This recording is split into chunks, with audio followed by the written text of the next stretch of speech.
Picture a village so small you could walk across it in the time it takes to say a prayer. Now fill it with mud that swallows a boot to the ankle, smoke that never leaves the roofs, and the memory of a famine that killed 1 person in 10 before you were old enough to understand what the word dead meant. Add a church with a stone tower, the only stone for miles. Add a lord you have never seen, whose steward you see far too often. Add 40 families who know everything about each other. Every debt, every sin, every bad tooth. That's an English village in 1327. A place where nothing ever happens, and where a single bad morning can undo a family for a generation. A place where you could break your back in a stranger's field before noon and stand accused in a court of law before supper. We're going back there tonight, not as travellers passing through on the road, glancing at the peasants and moving on. We're living it. 1 day, 1 person, 1 ordinary Tuesday. Everything they would have seen, smelled, carried, feared and survived. So, I make these history stories, and honestly I still don't know whether you actually sleep to them, or whether you just like lying in the dark listening to a stranger describe wet wool and dying oxen. Either way, subscribe if you want. Get comfortable. Here we go. The ox won't stand up. That's the first thing you know about this Tuesday before you know anything else, before you're even properly awake. Your sister Mabel is shaking your shoulder in the dark and saying it over and over, low and scared. The way you say things you don't want the neighbours to hear through the wall. The ox won't stand up. The ox won't stand up. And you lie there for half a breath with your heart already going hard, because you know exactly what those 5 words mean, and what they mean is this. Today is the boon day. Today, every able man in the village owes the Lord a day's ploughing on his land, with his own beasts at his own cost, and any man who doesn't come, or comes without a beast, gets his name written on a strip of parchment by a clerk who has never once, in your whole life, written anything good next to your family's name. And your family only has 1 ox. You had 2 in the spring. Then your father died, coughing blood into the straw through the last cold weeks of Lent, and the Lord took the better ox as heriot, which is the fine a family pays for the crime of its man dying. The best beast by ancient custom. The steward's men led Bright out of the yard on a rope, while your mother stood in the doorway with her hands pressed flat against her thighs, and nobody said anything because there was nothing to say. It was the law. It is always the law.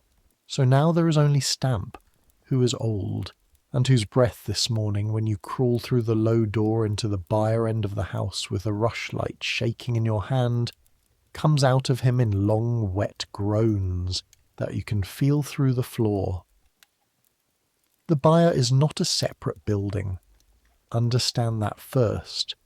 Your house is 1 long room, maybe 30 feet by 14, and you and your mother and Mabel sleep at one end, and Stamp and 3 sheep and the hens sleep at the other, with a shallow drain scratched into the earth floor between you.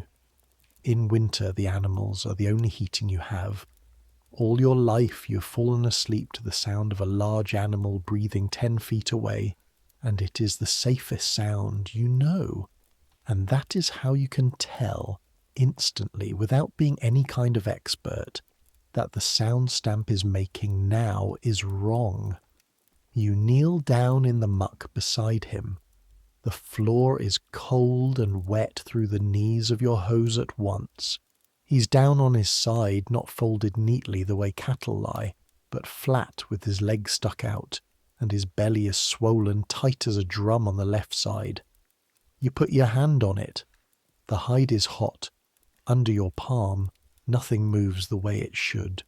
Bloat. He's been in something too rich. Wet clover, probably, along the bulk between your strips and aldiths, where the grass came up thick after the rain. Beasts get into clover with the dew still on it, and the green ferments in their first stomach and swells, and it presses on their lungs, and if nothing is done, by midday the animal that is worth more than everything else your family owns put together is dead in the straw. Your mother is up now, standing behind you with her blanket around her shoulders, and she doesn't ask what's wrong because she can hear it as well as you can. She's a small woman. She has been small and quiet since spring. She says one word. Boon. I know. If you're not on the Lord's field by the ringing of prime, I know. Here is what you know, all of it, arriving in your head at once in the cold dark while your ox groans on the floor. You know that boon work missed is a fine of 6pence at the least, and 6pence is what your family has left in the world after the funeral and the heriot and the seed corn. 6pence exactly, in a cracked pot pushed into the wall by the hearth. You know that the manor court sits today, this very afternoon, in the churchyard, because it is Michaelmas term, and that the clerk will have the list of defaulters in his hand while the ink is still wet. You know that families who fall behind with the Lord don't fall a little, they slide. First the fine, then the debt, then the strips of land let go one by one to neighbours who are sorry, truly sorry, but not so sorry they won't take good land cheap. You have watched it happen to the Atwell family in the space of 3 years. Their boy sleeps in the church porch now and eats what the priest gives him. And you know one more thing. You know that you are 16 years old, that you have been the man of this house for 7 months, and that everyone in the village is waiting, without malice, with simple animal patience to see whether Wat, son of the late John at the Green, can hold his family's land or not. The church bell hasn't rung yet. They're still dark in the smoke hole overhead. You have maybe an hour, so first things first, the way your father taught you, because panic is a luxury, and nobody at your level can afford luxuries. You get stamp up. A bloated beast lying flat will die faster than a bloated beast on its feet. You get your shoulder under the great warm reek of him, into the fold behind his front leg, and you push, and Mabel pushes at his hindquarters, 12 years old and swearing under her breath in words she absolutely did not learn from your mother, and your bare feet slide in the muck, and the ox groans, a sound that goes through your chest like a cart over a bridge, and nothing happens. Then your mother crouches at his head, takes his ear in her hand, and twists. Stamp bellows and heaves and comes up onto his knees and then, swaying, monstrous, filling half the house, onto his feet. The sheep are all pressed into the far corner, screaming their idiot screams. A hen goes over your head in an explosion of wings and dung. "Walk him," your mother says. "Keep him moving, don't let him down again. The boon, I know about the boon."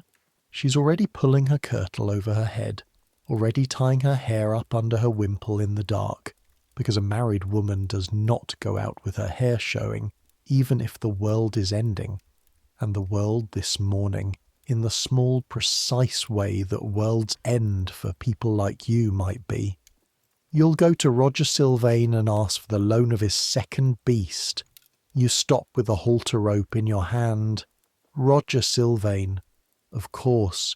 Roger has 2 oxen and a horse. Roger has 30 acres to your family's 15. Roger was your father's friend once, and then not his friend. Over a boundary stone that moved, or didn't move, 11 years ago. And no one in either family has eaten under the other's roof since. He'll say no. He might. Ask him anyway. Your mother finds your face in the dark with her cold, rough hand one moment, the way she used to when you were small. And what? Ask him properly. Beg if you have to. Pride is for people with 2 oxen. Remember that line. You're going to hear it again before this day is over. Getting dressed takes less time than it takes to say, because you sleep in most of it. That's normal. Everyone at your level does. You sleep in your shirt and your brays, the loose linen under things, because the house is cold and cloth is warmth, and warmth is not something you waste by taking it off. So dressing is this. You pull on your hose, 2 separate woolen legs, each one tied with a lace to the cord at your waist, and the wool is damp. It is always slightly damp from October to April, and it goes on with the particular clinging drag of damp wool that your skin stopped reporting to you years ago. Then the tunic over your head, your father's now, brown as everything you own is brown or grey or the dirty green of undyed wool, because dye costs money and bright cloth on a villain's back is an invitation to questions. Then the hood with its little cape of shoulder. Then your shoes, and your shoes deserve a sentence of their own. Turn shoes, single soft leather soles sewn inside out and turned, shaped to your feet by your feet, patched twice at the toe by Hugh the smith's brother, and worth, you know this exactly, everyone knows the price of everything they own exactly, 4pence the pair, which is why children go barefoot till their feet stop growing, and why you went barefoot into the byre just now, and why your feet know the floor of this house better than your eyes do. There is no washing, not this morning. On an ordinary morning you'd sluice your face and hands at the water crock by the door, because dirt on the face at Mass is talked about. Today the crock will do better service in Stamp's trough. There is no breakfast either, and I want you to understand that this is not because of the crisis. There is never breakfast. 2 meals is the shape of a working day, dinner in late morning and supper at dark. And a boy who whined for food before work would have been a scandal in your grandfather's day, and a mystery in yours. Hunger before dinner is not an event. It's a companion.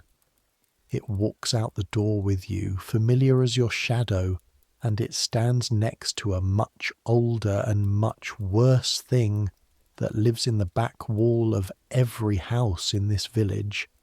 And since we're going to spend a whole day here, you had better meet that thing now. You were 4 years old when the rain came and didn't stop. You don't remember the rain itself, not really. What you remember, in the way the body remembers, under the words, is the year after it, and the year after that. The harvest drowned in the fields 2 summers running, all over England, all over everywhere, though you didn't know that then, the whole north of the world under grey water, and the wheat sprouted black in the ear, and the sheep rotted from the feet up, and the cattle died of a murrain that came through the herds like a wind, and the price of a quarter of corn went from 5 shillings to 26, numbers your father said all his life in the voice other men keep for scripture. The great hunger, the old ones call it now, when they call it anything, which is almost never. Your mother lost 2 children in it, born before you and Mabel, a brother and a sister you know only as 2 names spoken, once a year at the calends, when the priest reads the bead roll of the dead. Aldith lost her husband. The Atterwells, who never recovered, lost the will of the man, which is a thing that can be lost like a coin, and everyone saw it happen, and no one could find it for him. 1 person in 10, they say, in some villages 1 in 5, died in your first 10 years of being alive, of hunger plainly, or of the flux that hunger opens the door to. And every adult you know walked through it, carried children through it, or failed to, ate things they do not name, and came out the other side into the ordinary years with the thing in them that never left.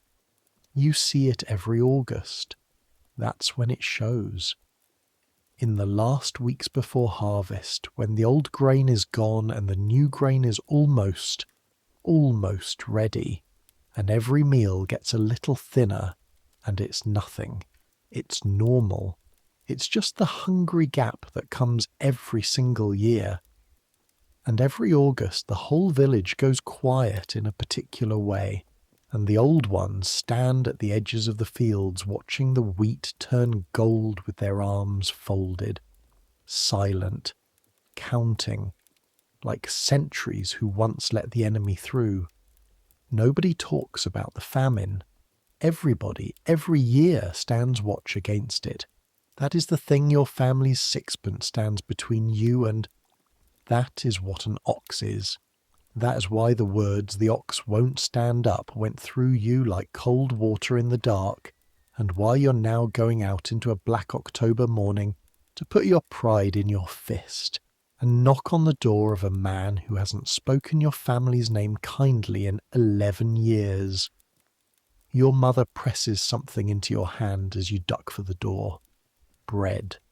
The heel of yesterday's loaf, hard as a hoof at the edge, and you know without looking that it's the last of the loaf, and that she and Mabel will wait for the new baking, and you know equally that refusing it will get you nothing but her flattest look, so you take it, and you eat it walking, and even now, even this morning, some 4-year-old sentry at the back of your skull registers the taste of bread with a small, fierce animal gladness that has nothing to do with the year you live in, and everything to do with the years you were made in. Maslin bread, wheat and rye ground together, gritty with the millstones. You will eat a peck of stone dust in your life. Everyone does. It wears the teeth down to pegs by 50. You can see the whole history of the village's bread in Edwy's 4 surviving stubs. Dense, sour, tasting of smoke, and of the sack it was kept in, and it is the fundamental substance of your existence. Bread is not part of a meal here. Bread is the meal. Everything else is what you put on bread or spoon around it. A working man eats 2-3 pounds of it a day when there is enough, and the whole vast machinery of your world, the strips, the plough, the oxen, the boon, the mill, the tithe, the court roll itself, every gear of it exists to turn rain and muck into this one thing now going down your throat in the dark. Outside, the village is a smell before it is anything else. You duck under the door lintel. The doorway was built for shorter people. Everyone's doorway was. You have hit your head on it roughly 4,000 times. And it meets you all at once. Wood smoke first, always wood smoke, seeping out of 40 thatched roofs that have no chimneys, only a hole, so that every house in the village smokes gently from its whole surface at dawn like a loaf just out of the oven. Then wet earth, then dung, cattle dung and pig dung and human, from the midden heap steaming faintly behind every house. Then, under all of it, the sweet rotten smell of the ditch that runs down the middle of the street, which everyone calls the lane, and which is the street, the drain, the boundary, and in a wet October, a shallow brown river with a plank across it. And this morning, threaded through everything, the smell of frost coming. Not here yet. Coming. Every animal in the village can smell it, and so can you, because in the ways that matter, you're not so very different from the animals. Your whole year is arranged around what your nose tells you in the dark. It's cold enough that your breath shows. Your feet are already wet. They will be wet until May. This is simply a fact of your life, like having 10 fingers. And the mud of the lane comes up between your toes with a suck and a smell at every step. You've got your hood up and your father's cloak on, which is too big, which will be too big for another year at least. And you're half running north up the lane past houses. You know the way you know your own hands. Every house tells you something. That's the thing about a village. There are no strangers, and there is no privacy. None. Not any. and every wall leaks light and sound and information.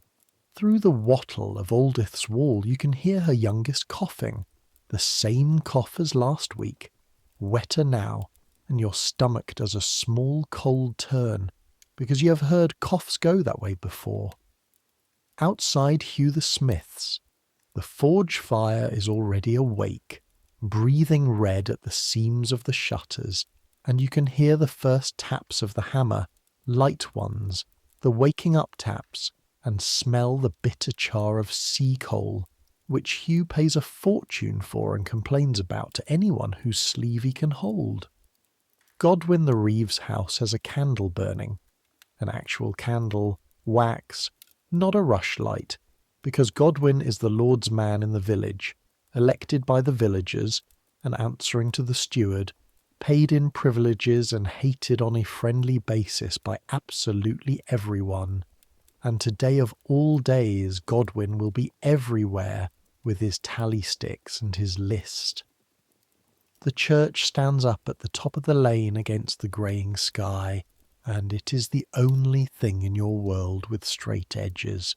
Everything else you've ever lived in or touched is bent timber, bulging walls, sagging roofs, crooked lanes. And then there is the church, stone, square, its tower going up 60 feet. And even this morning, hurrying, sick with worry, you feel the small pull it always makes in your chest. Men built that 200 years before you were born. The scaffold holes are still in the tower's flanks, little square shadows going up in a spiral. And when you were 7, your grandfather pointed at them and told you his grandfather had known a man who'd known the Masons. That's how time works here. Nothing is history. Everything is just a very long yesterday. The village is waking around you as you go, and it wakes in a strict order. The same order every morning of your life, and half running through it, you tick it off without thinking the way you'd tick off your own fingers. The women are up first. The women are always up first. Doors are opening down the lane and out of them, into the cold. Come the women of the village with their yokes. Not ox yokes, shoulder yokes. The curved wooden bars worn smooth over the neck with a pail hooked at each end. Heading for the well by the green, because the day cannot start till there is water, and water is women's work, and it is heavy exactly the way ploughing is heavy.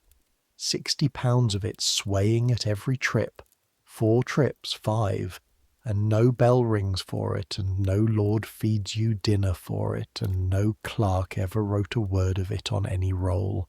And it has been done every dawn since the village began by people whose names nobody kept. Your own mother did it this morning before she woke you. She will do it tomorrow. Notice it once tonight properly, because almost nobody in 700 years is going to. Geese come off the green in a grey, shrieking wedge to inspect you and think better of it. The green itself is a rough triangle of grass at the top of the lane where the well is, and the stocks, empty this morning, dark with dew, 2 oak planks with leg holes worn shiny, standing there year in year out mostly as a piece of civic furniture, and occasionally, market day drunkenness permitting, as the village's theatre, and the great elm, under which every bargain of your grandfather's day was struck with a handclasp, because a elm was witness enough. Under the eaves of the houses as you pass, hens are dropping down from their roosts one by one like fat feathered fruit. A cat owns the top of Aldith's woodpile and makes sure you know it. Somewhere behind the crofts a pig has found something wonderful and is telling the parish. At the forge, Hugh the smith is in his doorway with a mug of small ale, watching the lane the way smiths do, because a forge at the top of a village street is a customs post. Everything and everyone passes it, and Hugh has run his mental tally of the village's mornings for 30 years. He takes in your speed, your face, the halter rope still in your fist, and does the arithmetic out loud. Stamps down. Bloat, he's up now, but he can't pull. And it's Boon. Hugh whistles one note, descending, the note the whole village uses for someone else's bad luck. Sympathetic and relieved in a single breath. You're for Sylvan's yard, then? Not a question. There is exactly one spare ox within a mile, and everyone knows in whose yard it stands, and everyone knows the history, and Hugh has seen the entire shape of your morning before you've lived it. He steps back into the red glow a moment and comes out with something that he puts into your free hand. A strap. A good ox collar strap with a forge-made buckle, worn but sound. Sylvain's second beast throws his head. His near-side hame strap is spliced with rope, and it'll gall him by noon, and Sylvain will find a way to make that your doing. Buckle this over the splice. You start to say something about payment, and he's already turned back to the fire, waving it off with a hand like a shovel, and calling after you, mild as milk. The sentence that is the closest thing this village has to a newspaper editorial. Tell Roger I mended his coulter Friday and I'm still whistling for my twopence. That's the economy you live in, by the way, and it deserves 10 seconds of your night. Coin is real. You'll see silver at the court today, and God knows you'll owe it. But coin is the surface. Underneath, the village runs on this. A strap handed across a doorway, 3 days threshing against 1 day's ox, a mended coulter waiting on twopence, ale scores notched on tally sticks, eggs against needles, favours banked and remembered with an accuracy no clerk could match. Everyone is in debt to everyone, mildly, permanently, on purpose, and that web of small owing is not a failure of the system. It is the system. It is what holds 40 families together on a wet island in a cold century. A man who owes nothing and is owed nothing is not a free man here. He's a stranger. Roger Sylvain's yard is the biggest on the north end, and it is already awake, because Roger's household does everything early, loudly and correctly, and makes sure you know it. His 2 oxen are standing in the yard, yoked already, breath steaming, and the sight of them, 2, casually, 2 like it's nothing, puts a taste in your mouth like a coin. Roger's at the byre door with a hay-fork. He's a wide man, grey in his beard now, with forearms like the roots of a tree and small, careful eyes. He sees you come through his gate and he doesn't stop what he's doing, doesn't straighten up, just lets you stand there in his yard with your wet feet while he finishes forking hay, exactly long enough for you to understand your position. Then he plants the fork. What? Master Sylvain. You didn't call him master when your father was alive. Everyone in the yard knows it. His wife at the door, his grown son Nick smirking by the well, the servant girl pretending to scour a pail. An audience. There is always an audience. In a village you learn early that nothing you ever do will lack witnesses. Stamps down with bloat, you say. Got into the clover after the rain. He'll live. You say it firmly, as if saying it does anything. But he can't be yoked today, and it's Boon. It is Boon, Roger agrees pleasantly the way a cat agrees. You breathe. You hear your mother. Pride is for people with 2 oxen. I'm asking for the loan of a beast for the day. I'll pay for it in work. Threshing, ditching, whatever you name, at whatever days you name, and I'll yoke your ox next to whoever you say and care for it like my own. Like your own, Roger says. Your own is lying in its muck with a belly full of wind, so that's not the strongest oath I've heard this year. Nick laughs at the well. It's not even a cruel laugh particularly. That's the worst of it. It's just easy. You're 16 and fatherless, and asking and laughing at you cost nothing. You keep your eyes on Roger and you say nothing, because there is nothing to say that helps. And one more thing your father taught you is that silence held steadily is the only weapon a poor man can carry without a license. Roger looks at you for a long moment. Somewhere behind you a cock is screaming at the sky. The frost smell is stronger now, and the light is coming up grey and low over the roofs, and the bell will ring soon, and you can feel every second going through you like water through your fingers. 3 days threshing, Roger says at last. Michaelmas term, when I call for you, and you walk behind my beast, not beside my son, and if that ox comes back with so much as a fly bite on it, boy, the court sits this very afternoon, and I know the way there better than you do. Done, you say, and your voice only cracks a little. Done, Roger says, and turns back to his hay, and that is that.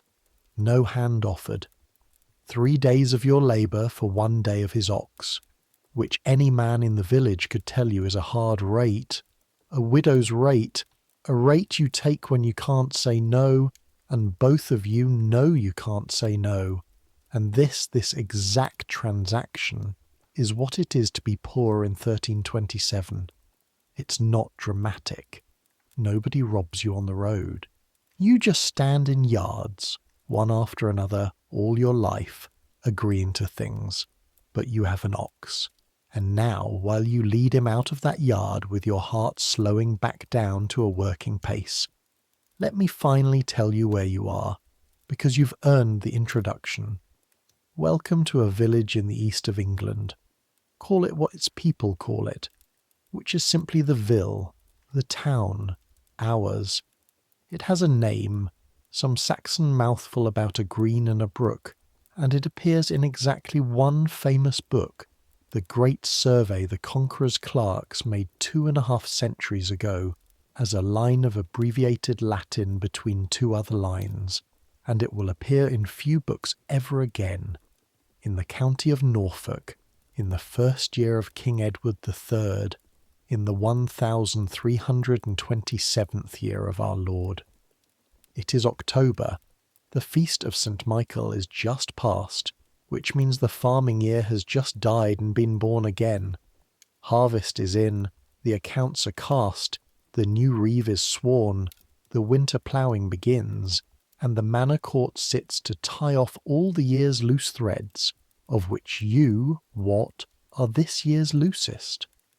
Perhaps 200 souls live here, in about 40 houses, and you know every single one of them by name, voice, gait, dog and grievance, and they know you the same, and neither you nor anyone you love has ever spent a night more than a day's walk from this lane. The nearest town of any account is Norwich, a day north and east, which men here speak of the way later ages will speak of capitals and comets. London is a word, the sea is a smell on the east wind, Scotland is a war your second cousin went to and did not come back from. France is where wine is from and trouble will be.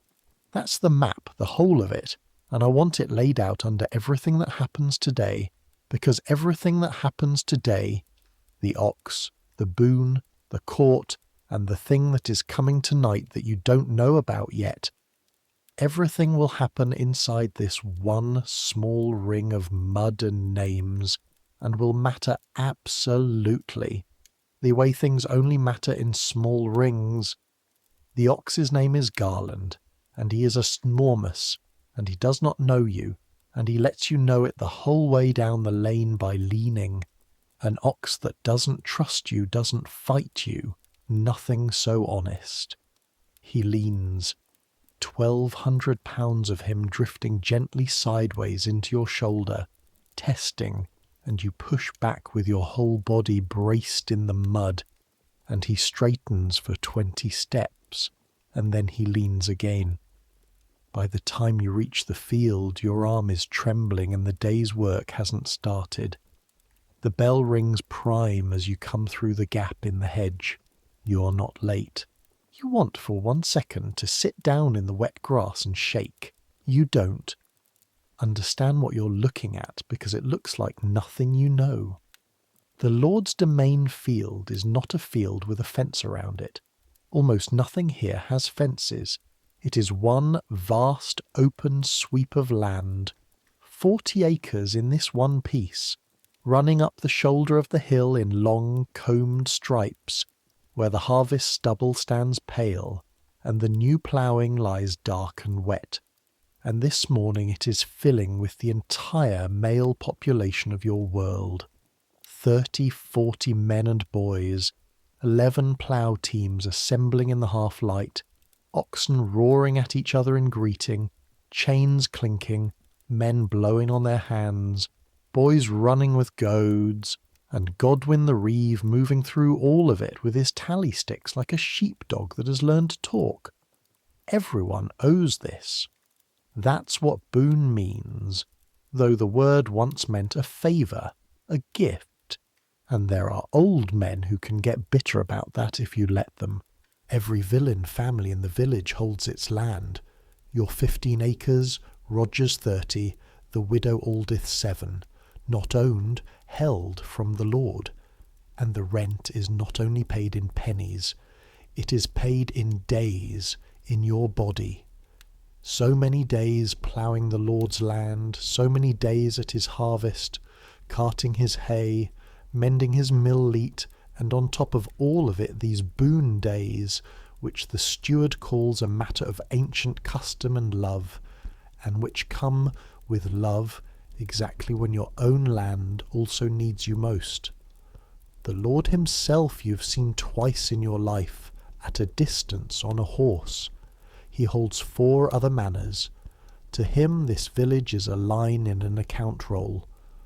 But the account roll is real. Everything in your life descends from that roll the way rain descends from a cloud. Godwin finds you within a minute. Of course he does.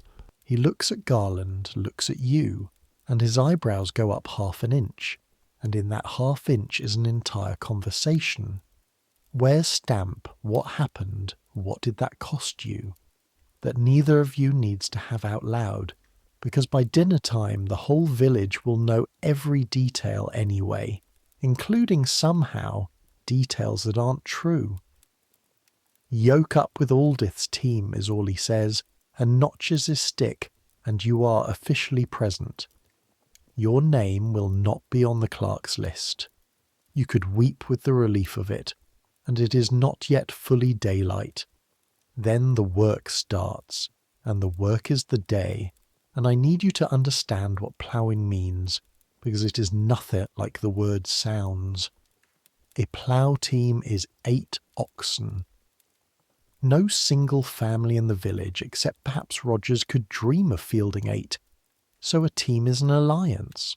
4 or 5 families pooling beasts, and the yoking itself takes 1/2 an hour of shouting, because oxen have opinions, friendships, feuds.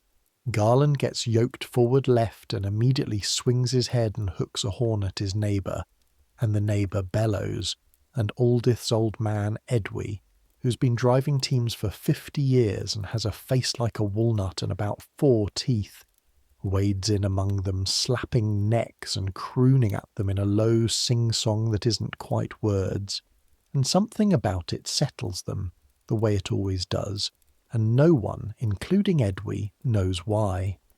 Your job is the goad. You walk beside the team on the unploughed side with a hazel rod as long as you're tall, and you keep 8 oxen walk in a straight line at a steady drag from one end of a furlong to the other. A furlong, a furrow long, 220 of your paces, which is the distance a team pulls before it must breathe. Every measurement you know is a body or a beast. An acre is what a team ploughs in a day. A hide is what feeds a family. A furlong is what an ox can stand. Your whole world is measured in effort, and behind you, holding the plough itself, leaning his weight on the stilts to keep the iron share biting at a hand's depth. No more, No less walks Edwy, and the plough does the thing that never stops being uncanny, no matter how many 100 times you've watched it. It opens the ground. The coulter cuts down, the share cuts under, the mouldboard rolls the cut slab of earth up and over in one long unbroken wave, grass side down, dark side up, and the smell comes off it in a cold, sweet wall. Cut roots, rain, iron, something older underneath that has no name, and the gulls arrive from nowhere, screaming, dropping on the worms, and the furrow lies behind the team straight as a bowstring, and Edwy spits and says what he says at the top of every land every time for 50 years. That'll do. Somewhere in the 3rd hour the priest comes by along the headland, and the whole field greets him without stopping, which is the correct way to greet a priest on a work morning, a chorus of muttered blessings over the creak of the yokes. Sir Henry, village priests are all. Sir, it's courtesy, not knighthood, is a local man, a Franklin's 3rd son from 2 parishes over, which means he speaks like you, farms his glebe strips like you, and stands roughly halfway between the village and God with dirt on his boots at both ends of the arrangement. He is not learned. He has his psalter mostly by heart, the way you have the fields by heart, and the rumour is that the bishop's examiner once made him blush over his Latin, and the village holds this against him not at all, rather the opposite. What he is present. He was present in your house through the last week of March, every day, and at the end of it he did the thing that mattered more than any Latin, which is that he anointed your father while your father could still know it. Oil on the eyes, the ears, the lips, the hands that had held the plough, and death, which was going to come anyway, came in order, with its papers stamped, and your mother slept that night. You have complicated feelings about the tithe, every 10th sheaf of your harvest carted whole off your strips to the great tithe barn while you watch, the fattest 10th, somehow, always, of everything your family raises. And no feelings at all, but one about Sir Henry, who stops now at the turn, looks at you walking beside Aldith's team behind a borrowed ox, takes in the entire situation in one glance, because news walks fast even at dawn, and says, "Your father ploughed a straight furrow, what? 4 words, and gone, off along the headland with his skirts curdled up out of the mud." In the language of this village, that was a eulogy, a blessing, and a instruction, all 3, and Edwy at the plough tail grunts the grunt that means the priest said it right. The mill sits below the field where the brook has been made to pool, and all morning under the wind and the gulls you can hear it, the low continuous groan and knock of the wheel, the deep stone mutter of the grinding, a sound so constant in your life you only notice it the way you'd notice your own heartbeat stopping. Since we can hear it, let me tell you about the mill, because nothing in the village explains the shape of your world faster. The mill belongs to the Lord. All mills do. And by the custom of the manor, that phrase again, it is the iron frame everything hangs on, every tenant must grind at the Lord's mill and pay the Lord's miller his toll, 1 measure in every 16, scooped out of your sack by the miller's own wooden bowl before your eyes. It is against custom. It is fineable.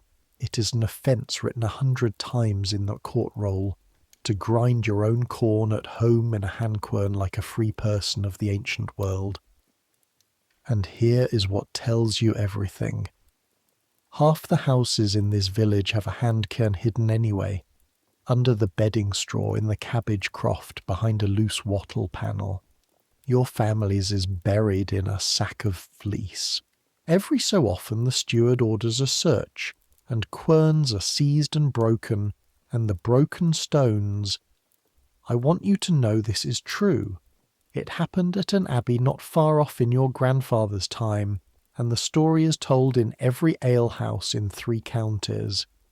The broken stones of the tenant's querns were once used to pave a floor in the Lord's own hall, so that his tenants could walk on the wreck of their small liberties every time they were summoned to it. The war between the mill and the quern is 300 years old in this village. It is fought in silence, in fines, in flower ground, secretly at midnight, and it will still be smouldering when your great-grandchildren are old. Meanwhile, the miller himself, Simon, a pale, strong man permanently frosted with meal, is perhaps the most distrusted human being in the parish. There is a proverb, every honest miller has a golden thumb, meaning there are no honest millers, meaning his thumb rests on the scale, and also completely indispensable, and he knows both things, and it has made him cheerful in a way nobody enjoys. The morning grinds by in furlongs. Your right arm aches from the goad, then burns, then goes to a kind of ringing numbness. The mud builds on your feet in layers until each foot weighs like a second person's foot, and every few lands you stop and scrape them on the plough beam. The team's breath hangs over it in a moving cloud. Your palms, where the hazel rod rides, go hot, then wet, and you know without looking that a blister has come up along the base of your fingers and broken, because you can feel the sting of the rod in raw skin, and you shift your grip and keep walking, because everyone here is walking on or with some small pain, all of them, every day, and the man who mentions his is a man the village will be quoting for a year. At the turns, the headland, there's a breath. Men lean on things. Someone's passed a leather bottle of ale down the line. Thin ale, sour, brewed by all.This, who has the best brewing hands in the village and sells to half of it. And when it reaches you, you drink your 2 swallows exactly, not 3, because the whole line is watching the bottle the way the gulls watch the furrow, and the talk at the turns is all one thing this year.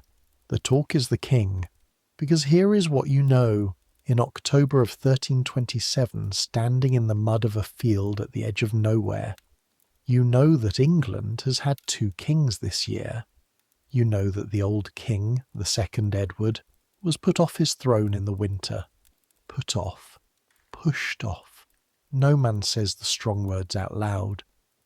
By his own wife, the queen, and her. The priest calls him her ally, and everyone else calls him something shorter. You know the new king is the old king's son, 3rd Edward, a boy of 14, younger than you.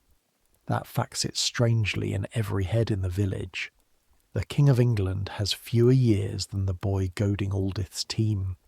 And you know, because a pedlar said it in the churchyard 3 Sundays back, quietly, to men who stood very still while they listened, that the old king was kept at a great castle in the west called Berkeley, and that just lately word was going about that he had died there, in September.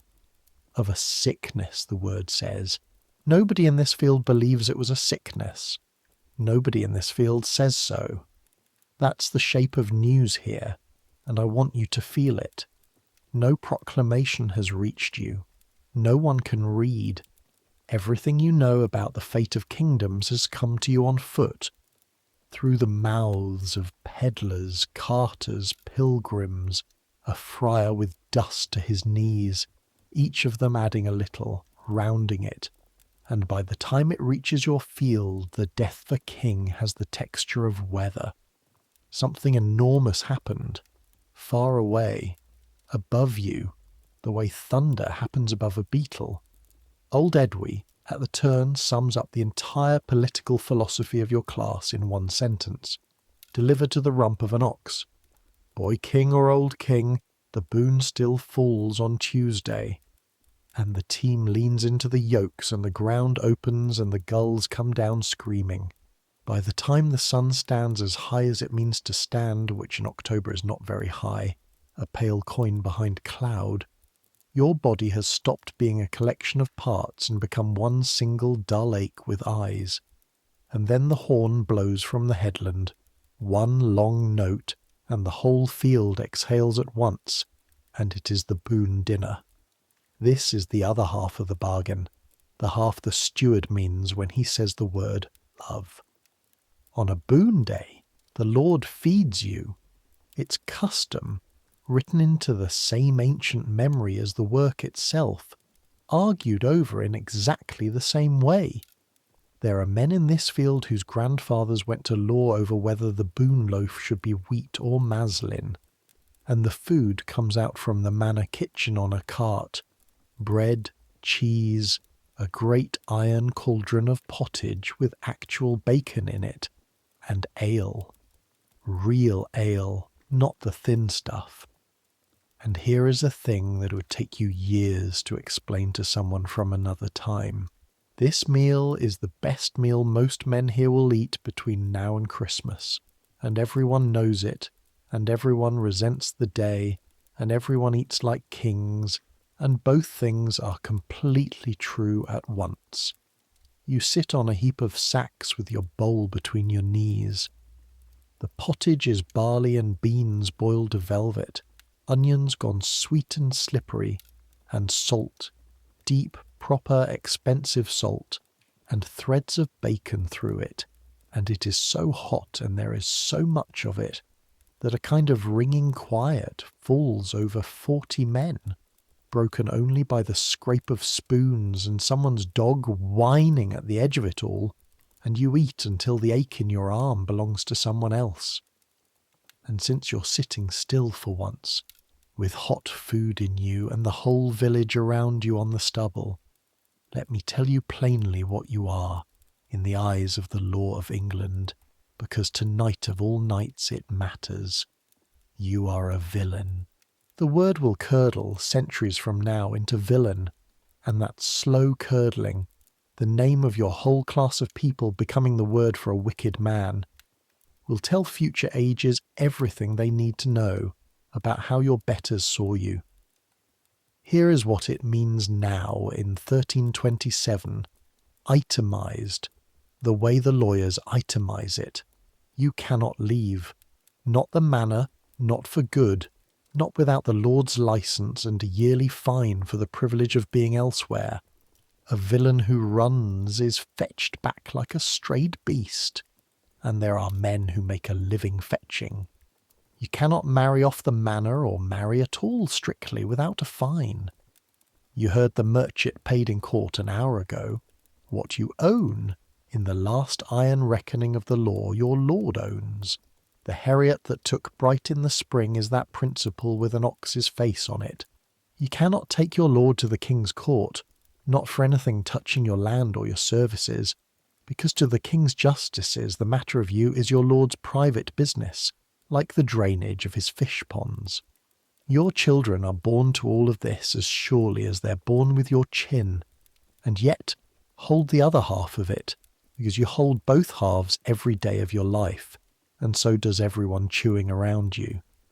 Custom binds the Lord too. That's the whole meaning of that phrase the court says over and over, the custom of the manor. Your rent cannot simply be raised, your strips cannot simply be taken, because the roll remembers, and the 12 men of the homage remember, and a lord who breaks custom finds his boons worked at a crawl, his harvest gathered green, his mill mysteriously ailing, his manor worth less every year, and lords, whatever else they are, can count, so it is not slavery, and it is nothing like freedom, and there is no word for what it is except the one you live, held. The land holds you, and you hold the land, and neither of you can let go, and on your very worst days that is a fist around your ankle, and on certain other days, today, kneeling on your grandfather's, with Edwy's 3 planks under your feet, he is known, he is the heir, he is able. It is, God help you, almost the thing the steward calls it, almost love. You will go back and forth on this your whole life, Everyone in this field does. It is the argument of the age held silently in 40,000 villages over pottage. You're wiping the bowl with the last of your bread when Godwin the Reeve sits down on the sacks beside you, and your stomach, full as it is, drops a little, because Godwin does not sit down beside people idly. Court sits after nunners, he says, to the field in general. I know it. Your mother's answered for the tenement since spring. He's turning a tally stick over in his fingers, not looking at you. That can't run on forever, what? Land answers at court through a man. Stewards noticed. Today he means to settle it. The bread goes to paste in your mouth. Settle it how? You come into the land as your father's heir. You're of age enough, the custom of this manor being what it is. You do fealty, your name goes on the roll. He pauses and taps the tally against his knee once, and you pay the fine. Entry fine, they call it, for the privilege of stepping into your own father's shoes on land your family has worked for 100 years. Godwin's voice stays perfectly flat, which is how the Reeve, who is the Lord's man, tells you what he thinks of the Lord. 1/2 a mark is what the roll says was paid when your father entered. 1/2 a mark, 80 pence. You have 6. You must go white, because Godwin looks at you then, finally, and something in his squeezed shrewd face lets go by a fraction of an inch. Nobody pays it same day, boy. You'll acknowledge it. Court will set terms. You'll owe it by instalments like your father did and his father before him. It's not the axe, it's the yoke. He gets up, brushes crumbs, straightens his coat, the Lord's man again. But you'll stand up in that churchyard this afternoon in front of every soul in this village and take on the debt with your own mouth. So eat. And what? Wash your face first. You look like the underside of a plough. He goes. The men around you are very interested in their bowls. All of them heard. All of it. All over the village by supper. And a strange thing happens inside you as you sit there with your empty bowl, under the fear, which is real cold, sitting on your chest like a wet dog. Under it there's something else, something that has been missing since a morning in March when your father's breathing stopped between one rushlight and the next. A shape to things. A door with your name on it, even if what's behind the door is debt. You're going to stand up in the churchyard. You're going to say the words. And the land, the sour strip by the brook, the good headland acre, the croft where your mother's cabbages stand in their rows. The land will answer through you. That could be you, your father used to say, when Godwin passed with his sticks, or when a franklin rode by with a falcon on his wrist. He said it about every man a rank above you, half a joke, half a prayer. That could be you. This afternoon, in the smallest way the world allows, it will be.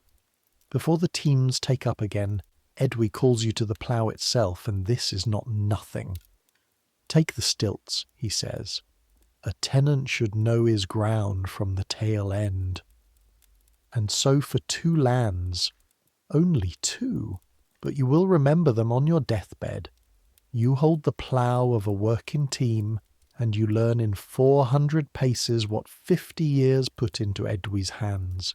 The stilts are 2 worn ash handles, polished to horn by palms, and the moment the team leans into the yokes, the whole apparatus comes alive under you like a held animal.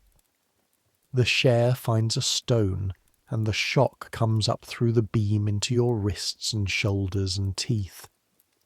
The ground pulls left where the clay runs wet. You heave right. You overheave. The furrow wanders like a drunk man's song, and Edwy, walking beside you, says nothing at all, which is worse than shouting. You learn to feel the depth through your hands, a hand's depth no more, because deeper is dead clay and a killed team no less, because shallower is a scratched surface and a mocked name. A man's furrows are read by the whole village like handwriting, and crooked ploughing follows a reputation to the grave. You learn that you do not steer a plough so much as negotiate with it, continuously, with your whole weight, from your heels up. By the end of the second land, your forearms are jumping like netted fish, and your furrow has settled, more or less mostly, into something that will not be quoted against you at the alehouse. And Edwy takes the stilts back and delivers, watching the team and not you, the entire accumulated philosophy of his life at the plough tail. Ground tells your hands, hands tell the iron. You're only in it to carry the message, boy.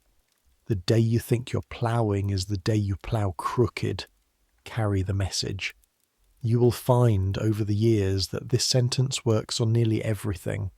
The afternoon ploughing is shorter and crueler, the way afternoon work always is.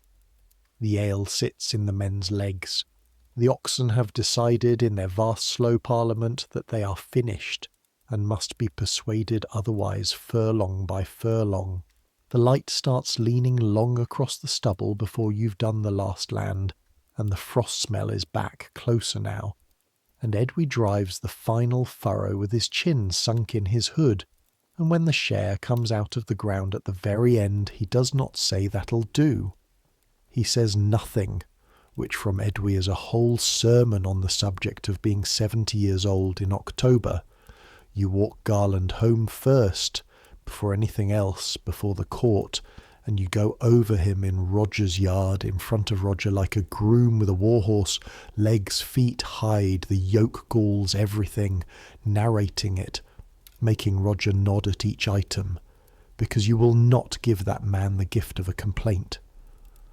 Roger watches you do it with his small eyes, and at the end he says, grudging as a stone giving water, "Your father was careful with beasts too," which is, from Roger Sylvine, across 11 years of a moved boundary stone, roughly a psalm of praise. You don't smile until you're out of his gate, then home, at a half run. Stamp is up. Stamp is standing in the croft on his rope, deflated, disgusted with himself, pulling at the grass like nothing happened, and Mabel is standing guard over him with a stick and the expression of a bishop, and she tells you, at speed, everything. How their mother drove a hollow elder stem down his throat on the advice of long.This, and half the wind in Norfolk came out of him. How he groaned like the devil. How the Croft boys came to watch and she threw mud at them. The relief goes through you so hard your knees actually loosen. 1 ox. The whole distance between your family and the Atterwell boy sleeping in the church porch is 1 recovered ox, and it is standing in the evening light eating grass. Your mother meets you at the door with a basin of water that she has warmed at the fire, which she does not do, water warming being fuel and fuel being money, and she says only, "Godwin came by." So she knows. Of course she knows. She scrubs your face herself with a rag as if you were 7, hard behind the ears, and ties your father's hood on you, and steps back and looks at you for a long moment in the doorway with the low sun on her, and whatever she is thinking goes where all her thinking has gone since March, down behind her eyes, out of everyone's reach. "Stand up straight," she says. "Speak slow, and whatever the steward says the number is, you bow and you say it back, and you do not flinch. Flinching is for people with 2 oxen, which is not how the saying went this morning, and her mouth knows it, and for half a second, for the first time in 7 months, your mother almost smiles. The bell rings nuns. Up the lane, in 2s and 3s, in its patched best, watched by its dogs, the whole village is walking to court. The manor court sits in the churchyard because the churchyard is the only place in the village that belongs in a manner of speaking, to everyone. A trestle table has been carried out and set on the flat ground by the south porch, among the grave mounds. You're all quite literally standing on your ancestors, everyone's ancestors. The churchyard has been swallowing this village for 300 years, and the ground by the porch stands 2 feet higher than the lane because of it, a low green wave of the dead, and behind the table sits the steward. The steward has ridden over from the Lord's chief manor with 2 servants and a clerk, and he is the closest thing to the great world that ever comes here. He is not a lord, understand that. He is an employee, a manager, a man who audits 5 manors and dreams in numbers, and his robe is only wool, but it is wool dyed a deep even green that no vat in this village could make, and it is worth more than your house, and he sits on the only chair within a mile, brought out from the church, while the whole village stands. That's not an accident. Nothing about this arrangement is an accident. The chair, the table, the standing crowd, the churchyard itself. It is a piece of theatre that says, before a word is spoken, here is where you are in the world. Beside him the clerk lays out his things, and you watch this the way you always watch it, the way everyone watches it, with the particular stillness of people observing sorcery.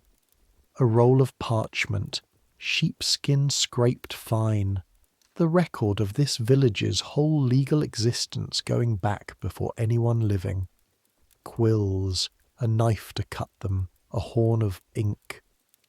The clerk is a young man with cold, chapped hands, and he blows on his fingers and rules his lines, and every mark that pen makes this afternoon will outlive everyone standing on this grass.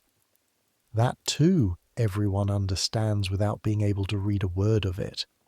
There is what happened, and then there is what the roll says happened, and of the 2 of them, the roll is the one that's real. Court opens with the calling of names, every tenant answering, and the fines begin. And I need you to understand what this court is, because it isn't what the word court puts in a modern head. There is no judge in the sense you know. The steward presides, but the verdicts, the actual judgments, come from the village itself. 12 men of the homage, your neighbours, sworn on relics, standing in a row in their patched hoods. They are the ones who say what the custom of the manor is, who did what it costs. Which sounds almost fair until you notice the other thing, the thing your father explained to you once with a straw in his teeth. Every fine flows one direction. The court is the Lord's mill, and it grinds pennies, and the village takes turns being the grain. Listen to an hour of it, standing in the crowd with your heart going slowly up your throat.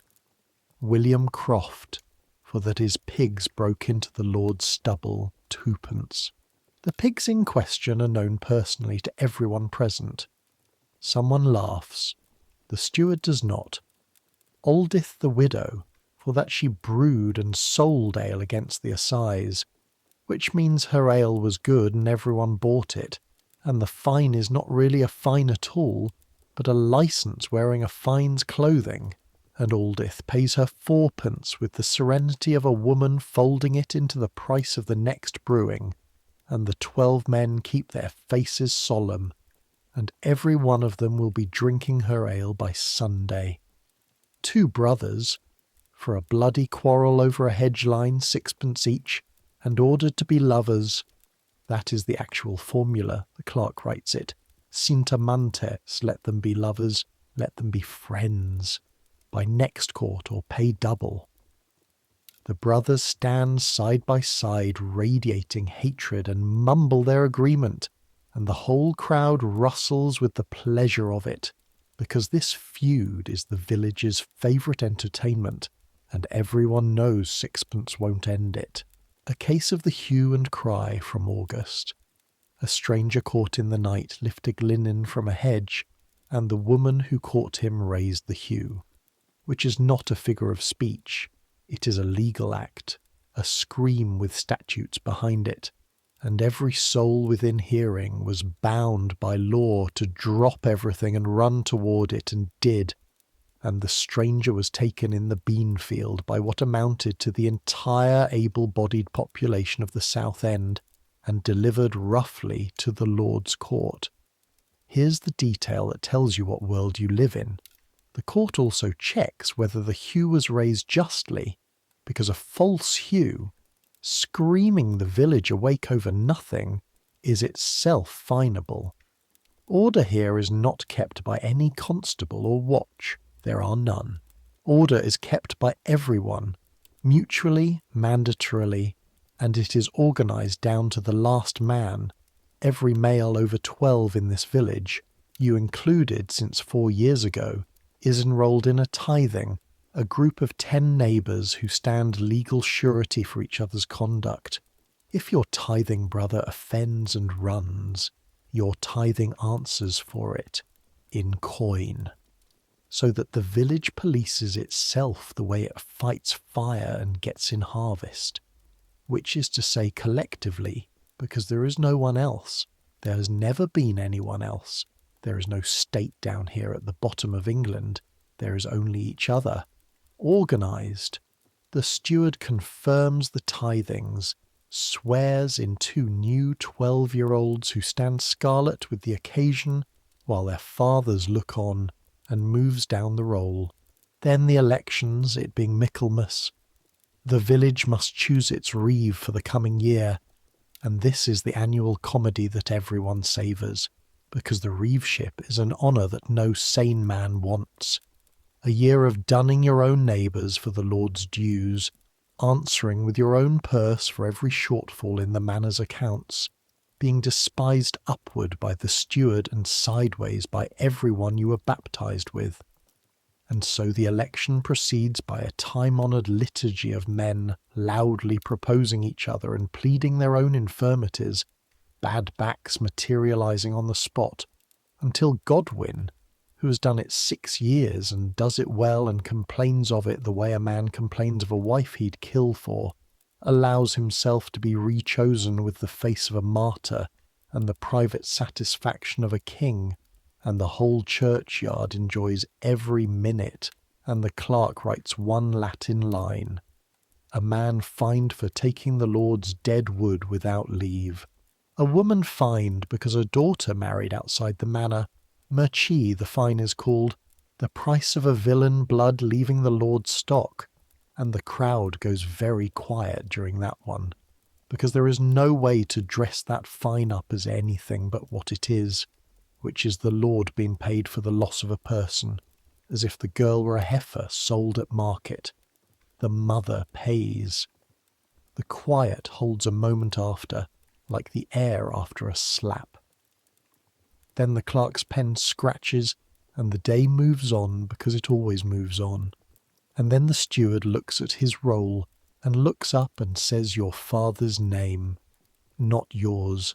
Your father's, John at the Green, who held of the Lord 1 messuage and 15 acres in villanage, and who has died since Easter last, whereupon the Lord had of heriot 1 ox.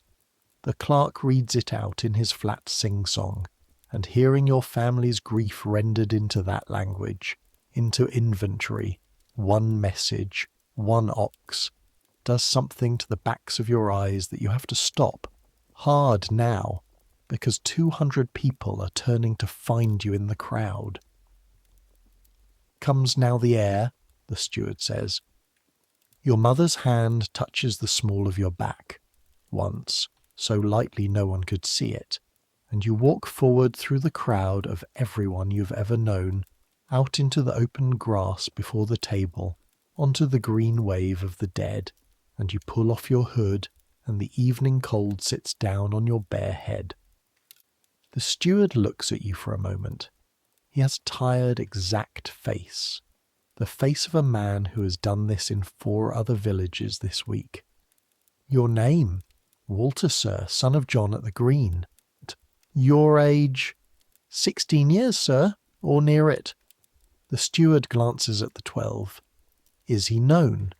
Is he the heir by the custom of this manor? And Edwy the Walnut, senior of the 12, who has known you since before you could walk, who this very morning watched you goad his team through 11 furlongs of clay, gives you a look with no softness in it whatsoever, because this is court, and says, he is known, he is the heir, he is able. 3 sentences, each one a plank under your feet. What happens next takes less time than it took me to tell you about the ink. The steward states the holding. The steward states the fine. Half a mark of silver for entry, and the 12 consulted allow it to be rendered by terms, 12 pence by each quarter day, and you hear your own voice say the number back without flinching, exactly as instructed, while somewhere behind you your mother stands with her hands flat against her thighs. And then you kneel, on the cold ground, on your ancestors, with your hands pressed together as if praying, and the steward takes your joined hands between his own dry palms. This is fealty, this gesture, older than the church behind you, a man's hands enclosed in the hands of power. And you say the words after the clerk, phrase by phrase, I become your man, faith to bear, to be justified by my Lord, and your voice sounds like somebody else's, and the frost smell is everywhere now, and a rook says one thing, Audley, from the tower. Rise, the steward says, already looking at his roll for the next matter. That's all. To him, a line of ink. To the clerk, 4 minutes' work. And to you, you walk back into the crowd on legs you can't feel, and the crowd receives you. And here is the thing nobody warned you about. The hands. Men's hands on your shoulder, one after another. Brief, heavy, work-hard hands. Edwy's, the Smith's, William Croft's, even, briefly, roughly, astonishingly, Roger Sylvine's. And none of them says anything much. Mind the terms, boy, or your father held that land well, but the hands say the rest of it. You went out of your house this morning a dead man's son. You will walk back into it a tenant of the manor 16 years old, owing half a mark you don't have, bound to land you can never leave, in the lowest legal condition England has to offer a free-born soul, and every man whose hand lands on your shoulder carries the exact same yoke, and has since birth, and knows precisely what it weighs. That's the village. That's the whole village right there. The yoke and the hands. Court breaks up as the light goes copper, and because this is a village, and because a court day is the closest thing to a fair the autumn will offer, nobody goes straight home. The crowd loosens into knots across the churchyard, and Aldith, freshly fined, freshly licensed, has, by pure coincidence, a fresh brewing, and the ale bush is out over her door before the steward's horse is out of sight down the causeway. The ale bush is a bundle of green branches lashed to a pole over the door, and it is the entire advertising industry of your world. Bush out means ale ready, and it works better than any sign ever painted, because within the quarter hour, Aldith's single downstairs room and the bench along her south wall outside are full, and there is a pedlar. A pedlar on a court day is luck doubled, and this one knows his business. He was at the back of the crowd through the whole court, patient as a heron, and now, with the village gathered and paid out and thirsty and in the mood, he opens his pack on Aldith's bench and becomes, for one evening, the most interesting man in your entire universe. Understand what a pedlar is to a place like this.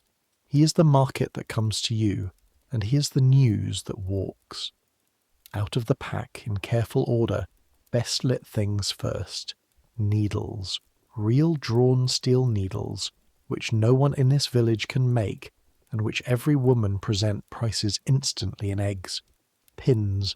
a card of laces with brass tips, 2 knives, thread, a paper of hooks, ribbons, 1 red, and you watch 3 separate girls not look at the red ribbon so hard the air bends, a rosary of dark wood, pilgrim badges, little lead saints, Our Lady of Walsingham, which is only 3 days' walk from here and half the village has been, salt in a bladder, pepper, actual pepper, in a twist of cloth so small it would sit in a walnut, priced at a figure that makes the men bark laughing, and the peddler shrug the shrug of a man who will sell it, and knows it, to the priest or to Roger before he leaves.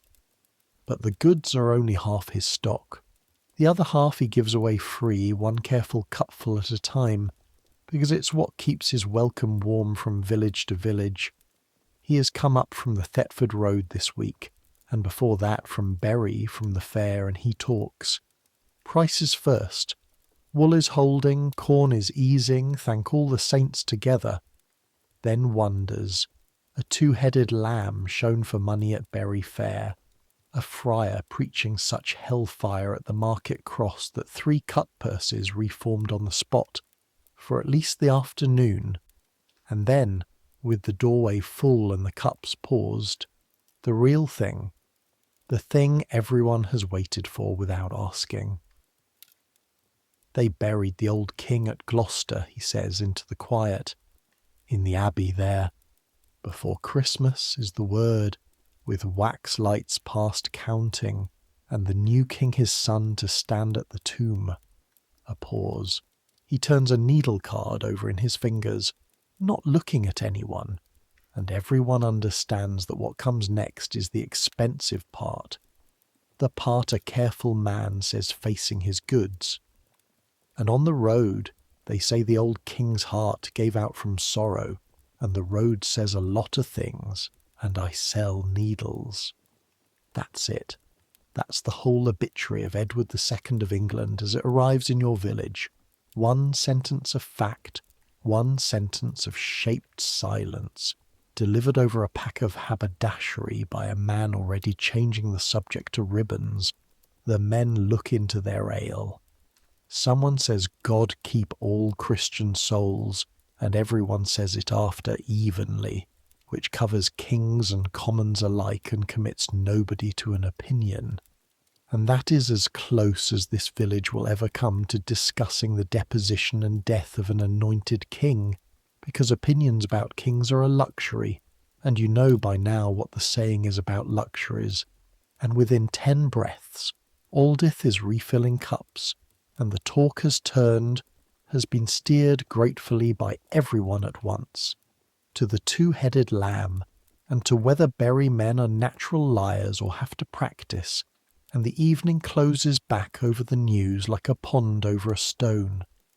You spend one of your last coins, I'll tell you which, and you can judge. A farthing, a penny cut in quarters, actual scissors-cut silver, the small change of the realm, for a paper of pins for your mother, who's been making do with thorns for 7 months and would never once have said so. You'll give it to her tomorrow, after the court day dust settles, so it doesn't look like what it is, which is a 16-year-old tenant of half a mark's debt buying his mother pins because today he became someone whose land answers through him. She'll scold you for the farthing. She'll use the pins for 15 years. You should go home. You have exactly enough energy left to fall over. But Edwy hooks 2 fingers in your sleeve as the crowd thins and says, "Come up the tower with me, tenant," and puts a coil of rope over his shoulder, and you follow him, because among the 10,000 unwritten laws you live under is this one. When the oldest man in the village calls you tenant on the day you became one, you follow him. Edwy keeps the bells, has done for 40 years, since he was the strong young back that hauled the tenor bell up when it came new from the founder in Norwich, and part of keeping bells is climbing to them, and the sacristan's boy is sick, and the curfew must ring at dark, and so. The tower door is an oak slab in the corner of the nave, and behind it the stair goes up inside the wall itself. A spiral of stone treads each worn into a smooth scoop by 200 years of feet. So narrow your shoulders brush both sides, so dark you climb by touch, one hand on the cold central pillar round and round, your breath loud, the smell all stone and rope and rushes and the dry secret dust of a place weather never reaches. 41 steps, you count without meaning to, then a low door, and Edwy grunts, and you come out into the bell chamber under the great mute shapes of the bells, and then up a ladder through a hatch, and then the sky takes the top of your head off. You have never been this high. Let me say that again, and mean it. You're 16 years old, and you have never in your life been higher off the ground than a hayrick. 60 feet. That's all it is. And from the parapet of the tower, in the last long copper light, your entire world is laid out below you at once, whole, complete, and small, and your hands grip the cold stone coping, and your body sways with a vertigo that is only partly the height. There is the village, one street your street, a brown thread with its houses strung along it like knots, every roof breathing its smoke straight up in the still evening air, 40 thin grey columns leaning together, and you can name every single one. There is your own roof. There is Stamp the size of a beetle on his rope in the croft. There is a whole open sweep of the fields, and from up here for the first time you can actually see the thing you have lived inside all your life without ever once seeing it. The strips, hundreds and hundreds of them, the long narrow lands of every family braided together across 3 great fields, dark ploughland and pale stubble and green fallow, no fences anywhere, just that vast striped weave running to the woods, and your family's scattered ribbons somewhere in it, and this morning's boon work lying dark and combed on the hill shoulder. It looks like cloth. It looks like the whole earth has been woven by hand. It has. Beyond the fields, the common with the cattle drifting home. Beyond the common, the black wall of the woods. A neighbouring church tower, tiny 3 miles off, and past it another, a smudge. And Edwy points with his chin, and names the villages, and then names the direction of Norwich, a day's walk, where he went twice as a young man, and the direction of the sea, which he has smelled on east winds all his life and never seen, and that's it. That's the map. Everything you know from up here and past the last tower, everything you don't, going out into the haze where kings die in castles, and boys your age wear crowns, and none of it, not 1 furlong of it, is yours to walk without the Lord's leave. The law binds you to the soil below this tower, and the strange thing, the thing you could never explain at the alehouse, is that standing up here looking at the fields in the copper light, bound so, owing half a mark, with your palms raw off a hazel rod. The strips are beautiful. Your prison is the most beautiful thing you have ever seen. You're not sure how to hold both of those in your head at once, but you're learning. Today, of all days, you're learning. Your grandfather stood here the night of the great wind, Edwy says behind you, working at the bell rope, and his before him, likely, when the tower was new. Stone remembers longer than we do. He straightens. Cover your ears, tenant, and the curfew bell goes right under your feet, and it is not a sound. It is a country. It is bronze weather. It goes through the stone and your boots and your teeth, and out over the strips and the smoke and the dark coming up out of the ditches. 8 strokes, and in every house below, a woman kneels at a hearth and rakes ash over the embers for the night. Couvre-feu, cover fire, because a village of thatch and timber fears exactly one thing more than famine. and the bell is the whole community saying it together at dusk. Bank your fires, watch your flames, live till morning. You climb down the 41 steps in full dark, palm on the worn stone, and your legs are done, and the day should be over. The day is not over. You smell it before you hear the shouting. That's the thing they don't tell you about fire in a village. Everyone imagines the sight of it, flames on thatch. But what arrives first, what snaps every head in the alehouse doorway around like one head, is the smell. And the smell is wrong in a way your body knows before your mind does. Wood smoke is your whole life. You breathe it every hour. You could sleep through a chimneyless house full of it. This is not wood smoke. This is straw smoke. Thatch smoke. Sweet and rushing and dirty. The smell of a roof, and under it something sharper. Scorched wattle. Daub. Baking. And then the shout goes up from the north end. One word, the worst word, fire. And the whole churchyard empties at a dead run.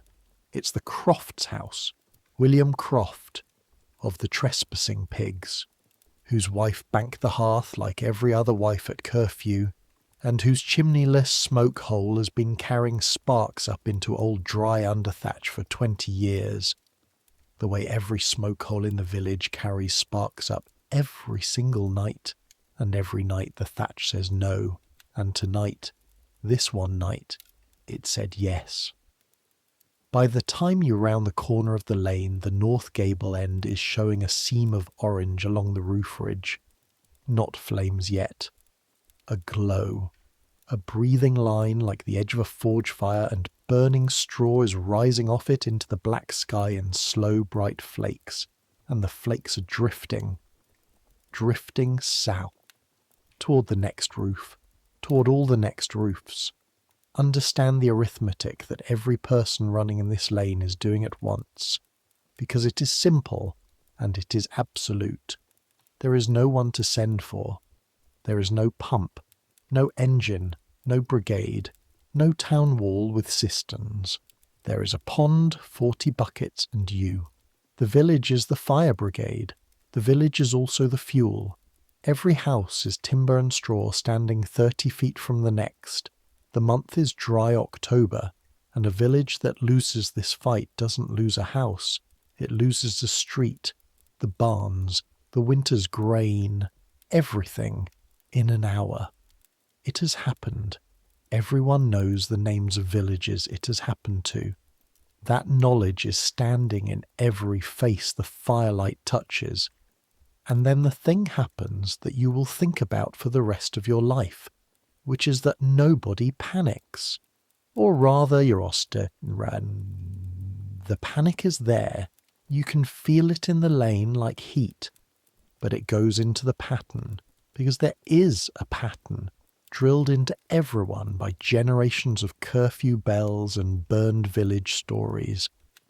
Godwin's voice cracking like a whip, chained to the pond, and the lane organises itself in the dark with a speed that would look like magic if you didn't know that every soul here has rehearsed this in their nightmares since childhood.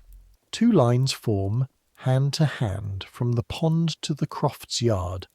Full buckets up one line, empties running back down the other, women and children on the empties line, the strong arms on the full, and leather buckets and wooden pails and brewing tubs and milk churns come out of every doorway, and Aldith's whole fresh brewing goes onto the fire in its own vats, 4pence licence and all, and someone has smashed the plank bridge for a firehook pole, and the smith comes up the lane at a run with the real firehook, the long iron crook kept behind the forge for exactly this night, and Godwin points at the roof next south of the Crofts, the Widow Isabel's roof, untouched, whole, and gives the order that tells you everything about what a fire means here.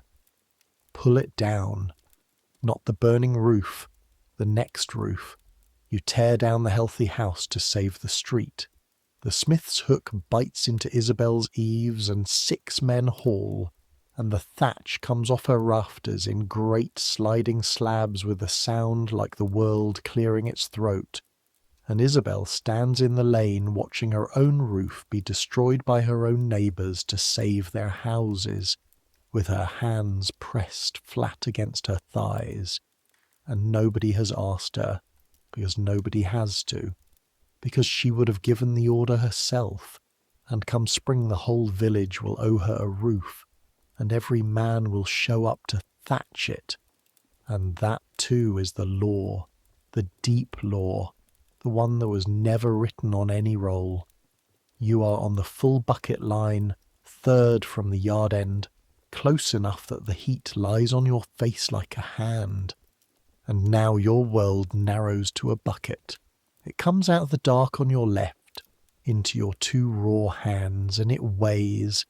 A full leather bucket weighs near 30 pounds, and it arrives fast, slopping, freezing pond water, sheeting over your wrists and down your sleeve, and you swing it across your body to the man on your right, who is Hugh the smith, and his hands take it like a machine, and before you've straightened your back, the next one is coming out of the dark on your left.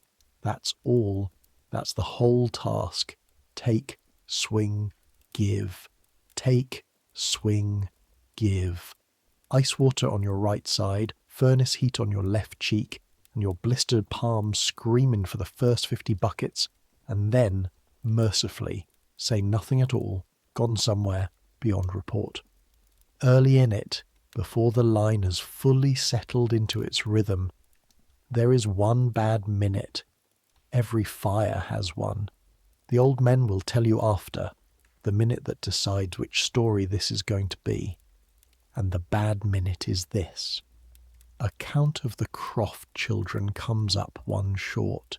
The word goes down the line faster than the buckets. 4, only 4. Where's the little one?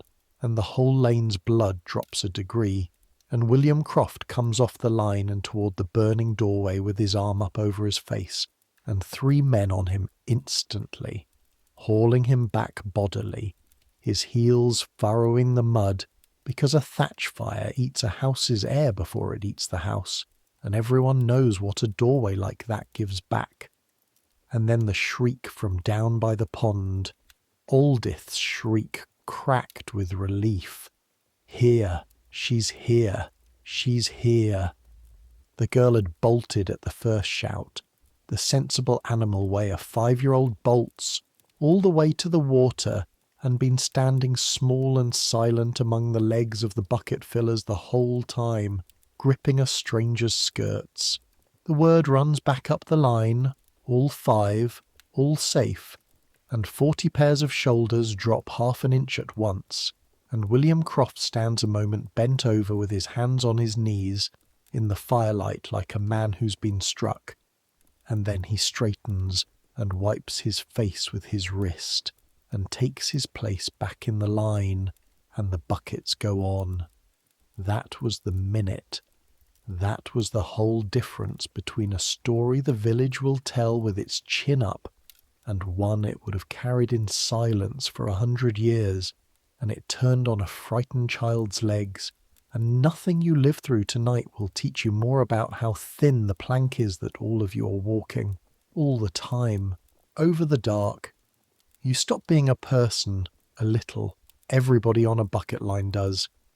You become one joint in a long wet arm reaching from the pond to the fire, and your eyes, having nothing else to do, watch the fire over Hugh's shoulder, and the fire is... This is the thing, this is the terrible thing. The fire is beautiful.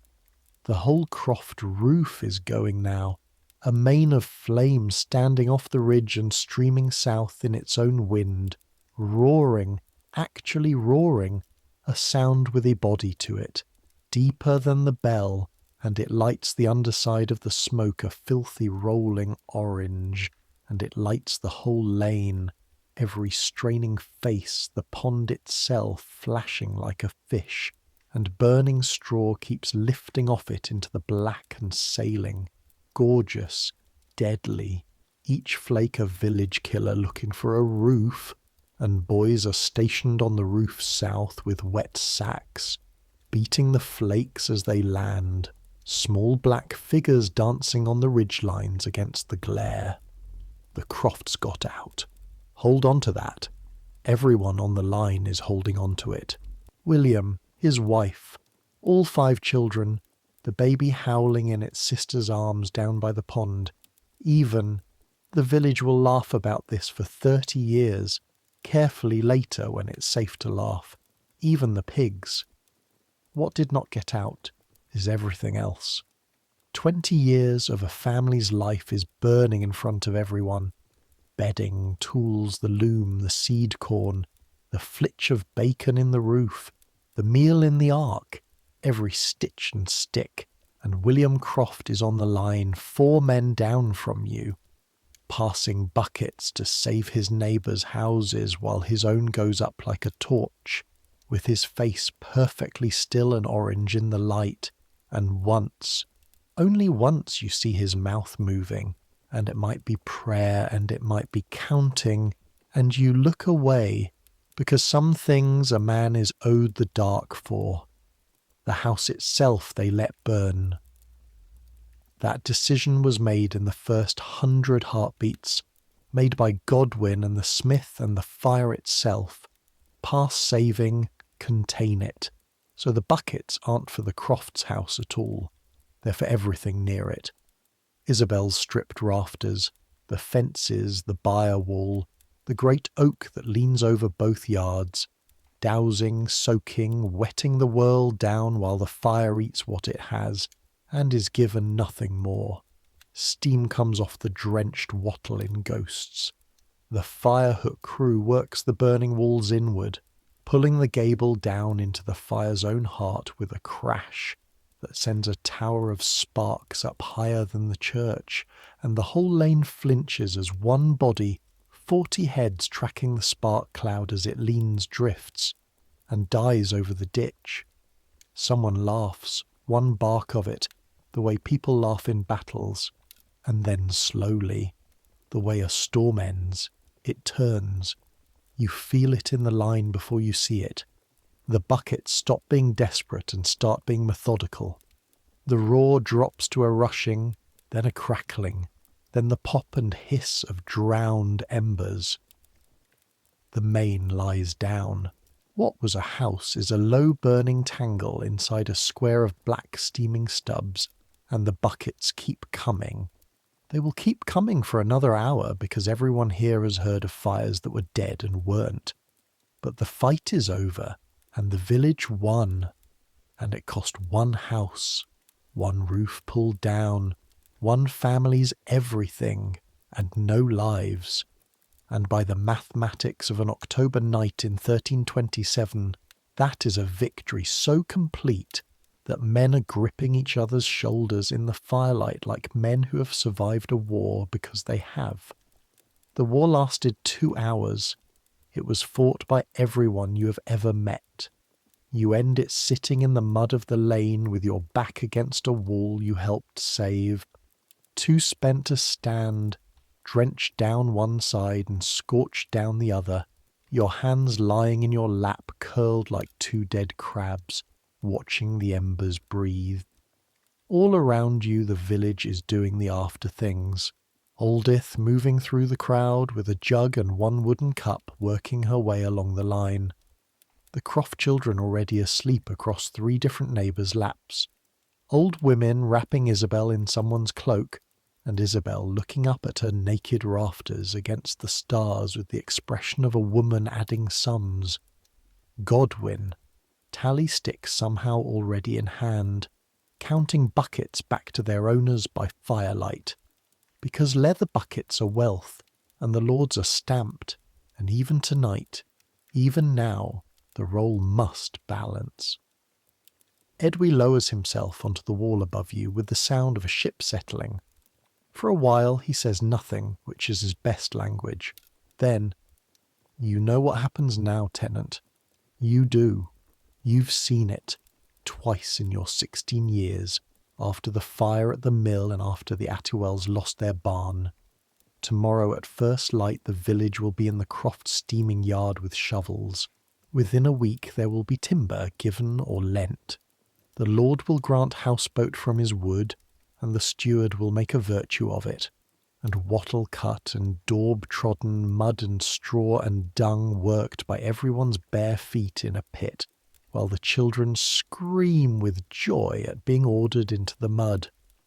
Within a month William Croft, fined 2d this very afternoon for his pigs, will have 4 walls again, raised by the same neighbours who fined him, under thatch cut from the same Lord's Marsh whose court entered the fine.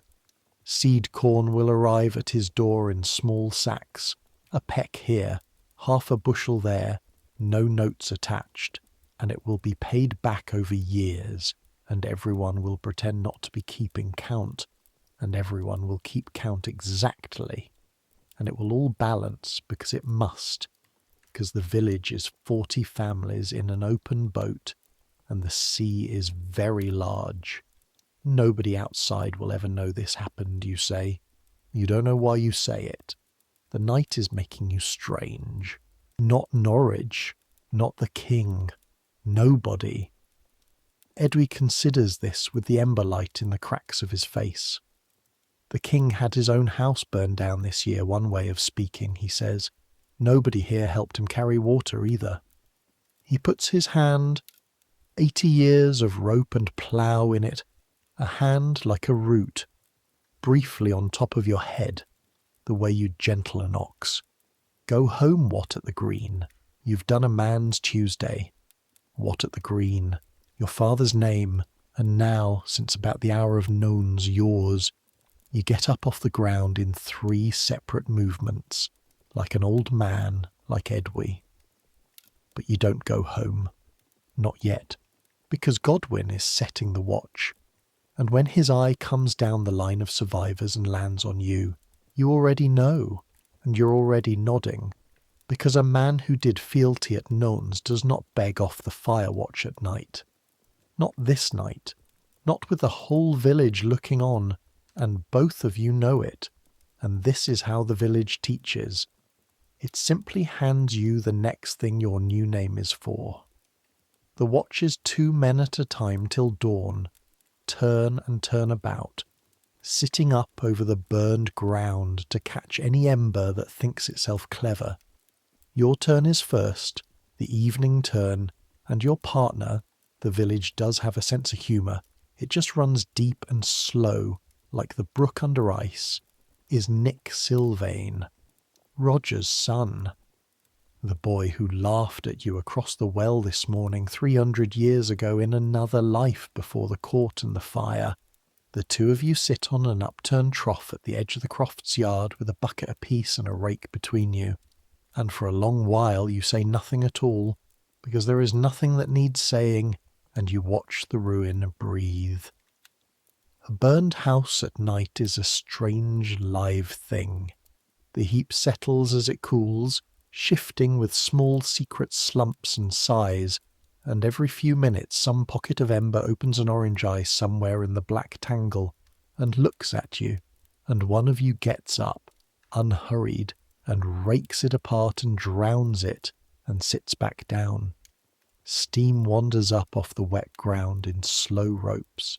The heat still comes off the heap in waves you can feel on your shins, while the frost, down properly now, the first real frost of the year, takes everything else, so that you are cold on one side and warm on the other, like a loaf turned at the fire, and above the steam the stars are out in their tremendous cold thousands, sharper than they've been since spring, the whole wheel of them, and the smell is char and frost and pond water drying out of wool. Somewhere past midnight of the watch. You measure by the stars. Everyone here reads the hour off the sky the way later ages will read it off a wall. Nick digs in his scrip and comes out with bread and a lump of cheese and, wordless, halves, both against his knee, and hands your half across. You eat it. That's the whole event. That is also, in the grammar of this village, a treaty. 11 years of a moved boundary stone, 2 fathers' worth of stiff necks, and here at the end of the longest Tuesday of your life the next generation sits on a trough-sharing cheese over a drowned fire, and neither of you will ever say a word about it, and 40 years from now your children will marry, quite possibly, and no one will remember there was ever anything to mend. "Heard you at the court," Nick says at last to the embers. Half a mark, a pause, embers ticking. "My father paid a whole mark when he entered his. Told me so tonight. First I ever heard him admit the land cost him anything." Another pause, longer.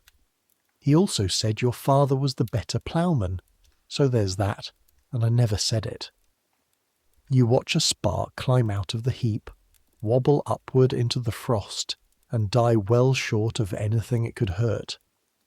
"There's that," you agree, and the two of you sit in the enormous starlit quiet, 16 and 17 years old, guarding the sleep of everyone you know. Your relief comes with the small hours. Hugh the smith and old Edwy, who by any decent reckoning should be dead asleep and who arrives at the trough with the serenity of a man who gave up sleeping properly decades ago and holds the night in low esteem. He looks at the black heap, at the buckets, at the two of you, and issues his verdict on the whole catastrophe, the day, and possibly the century. It'll plough in nicely, that ash. Croft's cabbages will be the envy of the parish. Then, as you rise on your wrecked legs, "Home, tenant, the land can't inherit you back." And so, at last, home you go, down the lane through the smell of wet char and frost, past the doorways where the last of the village is talking itself quiet, and every few steps someone's hand finds your shoulder in the dark. Home is lit by one rushlight, and let me hold you in the doorway one moment to look at it, this room, because you never look at it, the way you never look at your own hand, and tonight it deserves looking at.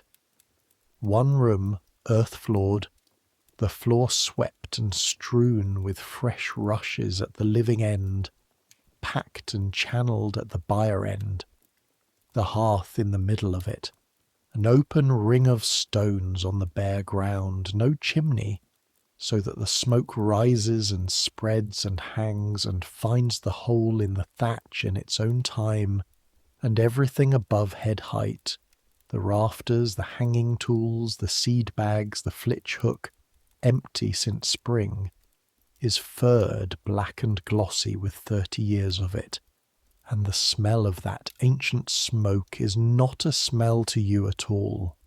It is the smell of the inside of the word home, and you will not meet it again after tonight without your throat closing.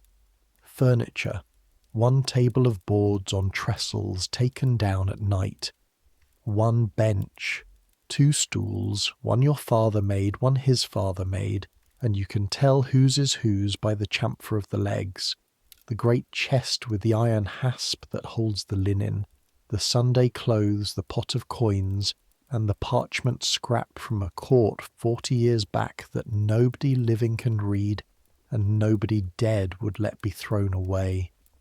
The rushlight itself in its iron pincer jaw, a dried rush peeled to its pith and drawn through mutton fat, giving a flame the size of your thumbnail and half an hour of light for nearly nothing, because candles are for Godwin and God. That's the inventory. That's all of it. A future age will call it poverty and will be right, and will miss entirely the other thing the room is full of, which you can feel on your skin the moment you duck in out of the frost. Warmth in a cold world, made and kept and defended day upon day by the small, fierce woman now looking up from the pot. It smells of pottage and ox and faintly everywhere of the fire in your own clothes. Your mother has kept food warm in the pot for you.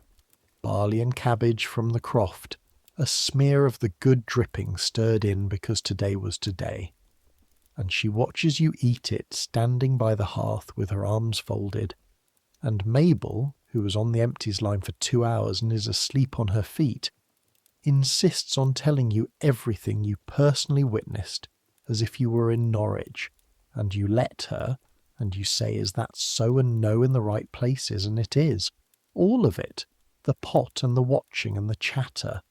So exactly and completely what your father would have come home to, that for a moment his absence stands in the room like a fifth person, and then Mabel folds up into the bedding mid-sentence, gone, and the moment passes the way they do. You check stamp last of all. Of course you do. He's folded properly tonight, legs under him, chewing his eternal cud in the dark, and when you set your palm on his side, the great bellows of him goes in and out slow and even and cool, and the relief of that ordinary breathing is, at the end of this Tuesday, very nearly more than your chest can hold. 1 ox, 3 days owed to Roger, 12 pence owed at Christmas, and every quarter after, for years. A dead king somewhere west, a boy king somewhere south, a burned black square where a house was, and the frost, the first frost, coming down on the thatch outside right now, silvering the whole striped world you saw from the tower. You bank the hearth the way your mother taught you, the way her mother taught her. Rake the embers into a heap, cover them over with ash, seal the glow away like a secret so it neither dies nor escapes. Cover fire. Tonight of all nights you do it twice, and check it again, and your mother watches you check it and says nothing, and that silence is the day's last lesson. This is yours now too.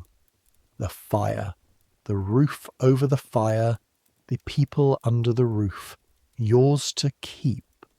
Then the bedding at last, the straw and the shared warmth and the rough wool up to your chin, Mabel's cold feet finding your shins immediately like they've been practicing, your mother's breathing already slow on the far side, the whole house one warm animal in the dark. Your hands hurt. Lie with that a moment, the way you have to. They lie on your chest and they tick and burn with everything they did. The halter rope, the hazel goad, the blister, the bucket handles, the cold stone of the tower.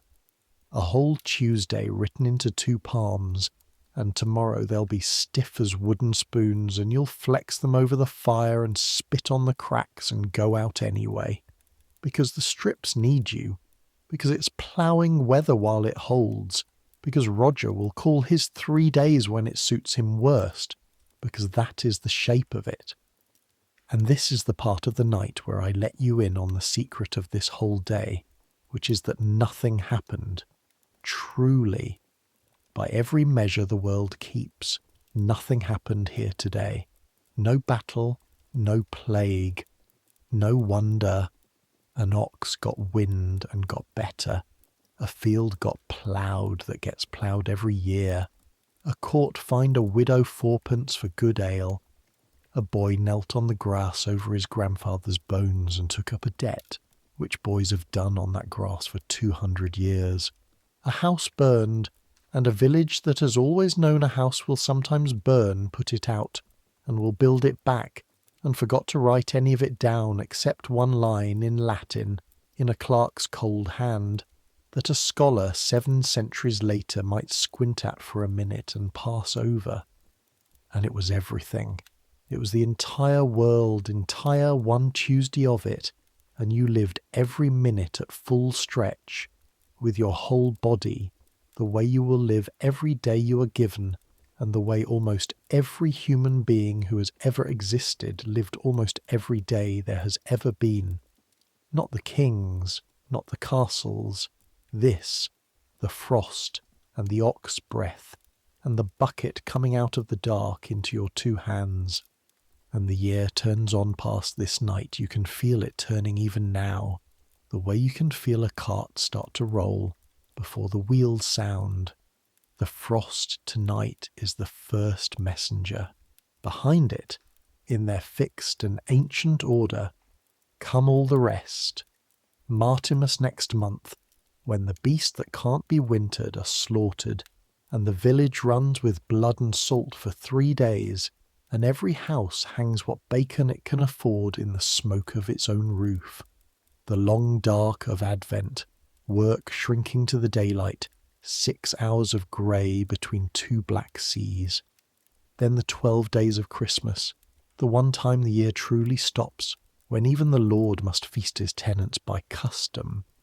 Bread, ale, meat, in his own hall, and the roll itself records the menu, argued over like a treaty. And there is dancing in the church despite the priest and because of the priest, and someone is lord of misrule. And for 12 days the world is turned carefully, safely, upside down, so that it can bear being right side up the other 353.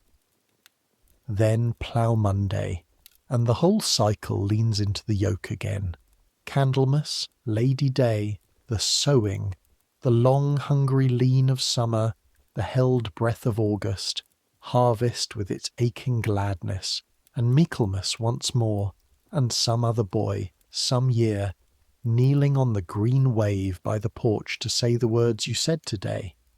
The wheel is vast and it is small, and you are on it now by your own oath, and here is the secret the old ones know, the reason Edwy can be 70 in October and still stand at a plough-tail. The wheel that binds you also carries you. You never have to decide what to do with your life. The year decides day by day, feast by feast, and your work is only to be equal to it when it asks. Tomorrow it will ask again. It always asks again. And you will be equal to it, or near enough, which is all it has ever required of anyone. The village is quiet now. Listen to it settle. Somewhere down the lane a dog answers a fox and thinks better of it. The embers tick under their ash, yours and everyone's, 40 small banked suns holding till morning. Stamp shifts his great weight in the straw and sighs the sigh that has put you to sleep every night of your life. The frost works over the thatch with its million small fingers, and high over all of it the church tower stands in the starlight, keeping its bells and its 200 years and its view of the sleeping strips. The whole striped cloth of the fields rolled out under the cold sky, waiting for you. Tomorrow there will be furrows. Tomorrow there will be the crofts yard and the shovels. Tomorrow there will be Roger's voice at the gate sooner or later, calling in his days. But that's tomorrow. Tomorrow can stand out in the frost where it belongs. Right now you're warm enough, fed enough, safe enough. You have a roof that isn't burning and a fire that's banked and 2 people breathing beside you and 1 ox breathing beyond them. And by the arithmetic of 1327 that is not a little. That is wealth. That is enough. Your eyes are going. Let them. Think, if you like. One last slow round of the day. The way your mother tells her beads. The dark byre and the 5 bad words. The ear twist and the bellow and the ox coming up like a hill standing. The heel of bread in the frost. Hugh's strap in your hand, warm from the forged doorway. Roger's yard and the audience and the silence you held like a tool. The yoke chains in the half-light, the first furrow opening, the cold, sweet smell of the turned ground, the gulls arriving out of nowhere as if the earth itself had called them, Edwy's hands over yours on the worn ash stilts. Ground tells your hands tell the iron, you're only there to carry the message. The horn, the pottage, the ringing quiet of 40 men eating. Godwin on the sax, flat-voiced, not unkind. It's not the axe, it's the yoke. The churchyard, the green wave of the dead, the 12 in their patched hoods, your own voice saying the number back without flinching. He is known. He is the heir. He is able. The dry palms closing over your joined hands, the red ribbon nobody looked at. The peddler facing his needles while he buried a king in one sentence. 41 steps in the dark, and then the whole world at once, striped and small and impossible, and the bell going through your boots and out over everything you love, and then the wrong smell, and the orange seam on the ridge, and the lane becoming one long wet arm, and the bucket, and the bucket, and the bucket, and the cheese halved against Nick Sylvain's knee under the enormous stars. One Tuesday. It will not have a name, it does not need one. Let each bead slip off the string as you count it, one by one into the dark, until your hands are empty. The day loosens and drifts. The furrows unspool behind your eyelids, long and dark and endless, and the gulls turn over them without sound now, and the bell rings somewhere down at the bottom of your mind. 8 slow strokes. Cover fire, and Edwy's voice says that'll do, and the buckets keep arriving into your hands. But they're light now, empty. They weigh nothing at all, and you pass them on into the dark to hands you can't see, and someone says he is known, he is the heir, he is able, and the words settle over you like the blanket, like the ash over the embers, keeping the warmth in till morning. Centuries will pass. The village you fell asleep in will change past all recognition. The strips will be hedged and swallowed into great square fields, and then the hedges themselves will go. The houses of mud and straw will melt back into the ground that made them every one, until nothing marks them but a ripple in a pasture that only the low evening sun can find. The lane will be paved.